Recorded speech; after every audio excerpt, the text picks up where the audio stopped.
Martin, and I'm speaking from Abridge Village Church. This is a short reflection on the Gospel reading for Sunday the 19th of September. It comes from Mark's Gospel, chapter 9. You know, it's never ceased to amaze me that Jesus told his friends again and again that he had to go to Jerusalem and die and be raised again, but each time it seems they just didn't hear him. He tried so hard to prepare them for what was going to happen, but it simply failed to register.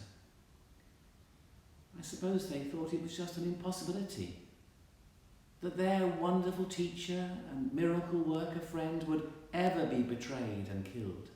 So they just refused to believe it.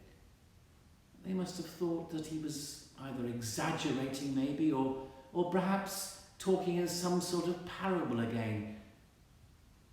But maybe I shouldn't be so hard on these disciples. I'm sure I would have thought just like them. We don't want to believe something bad is going to happen, and so we just airbrush it out of our thoughts. We refused to accept it. This is all recorded in this part of Mark's Gospel, where 3 times, in 3 successive chapters, Jesus explains what Easter is going to mean, and each time they just don't get it. Maybe you're a bit like them, with stories about climate change or health predictions, or even some people's fears around COVID and the vaccinations. We can have the facts explained to us, but the truth is we've already decided that we're not going to let the facts disturb what we have decided is true. And this is what it's like for much of Jesus' teaching. The way of the kingdom of God is so very different from the way of the world, where things are literally upside down.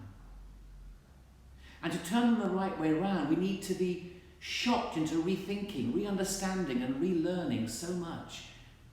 Jesus' parables have tried to do this, and so many of his miracles too were for the unexpected people who no one else bothered with. This was the way of the kingdom, trying to break into our thinking.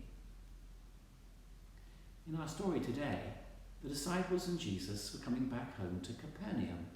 And on the way, Jesus had tried yet again to warn them of what was going to happen at Easter. But it's clear from the story they hadn't been listening to Jesus at all. "What were you discussing on our way here?" says Jesus to them.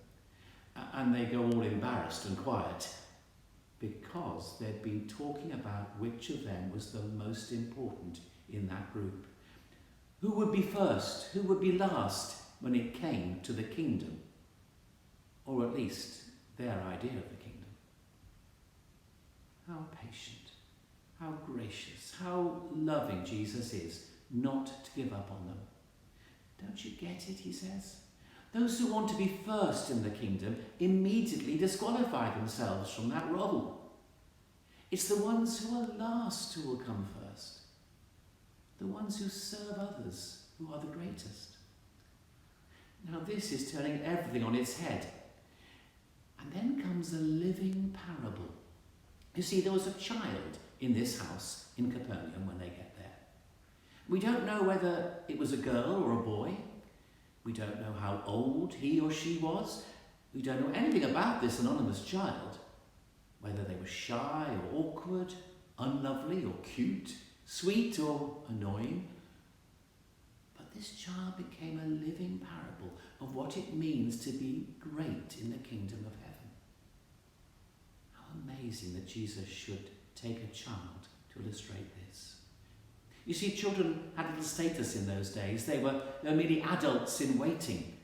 Or put simply, they were of less value than grown-ups. And childhood wasn't looked upon as a special time, and certainly not a time of innocence to be envied like today.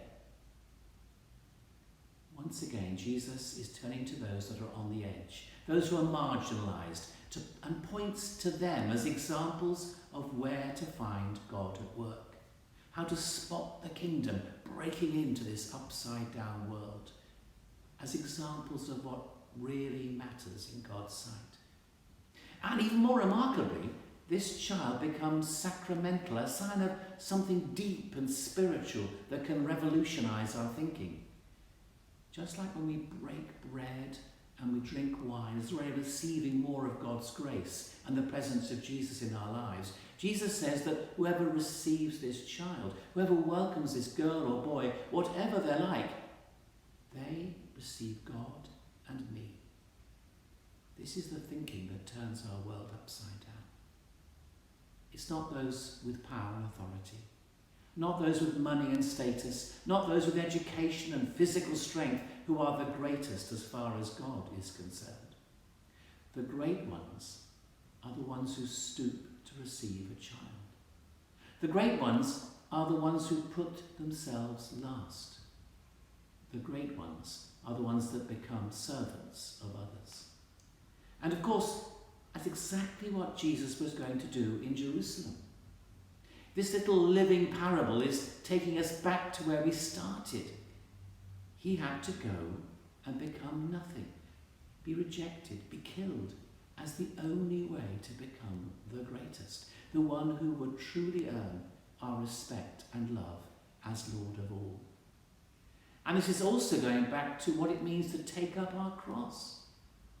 It means to spread our arms out wide and welcome those whom no one else welcomes, to stretch up high for a whole new way of living and seeing the world, and to stoop down low to welcome the least, the last, and the lost.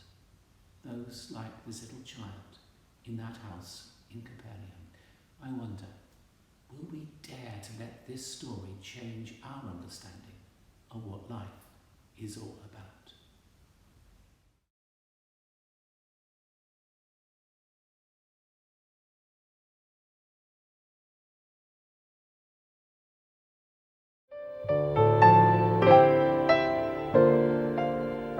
What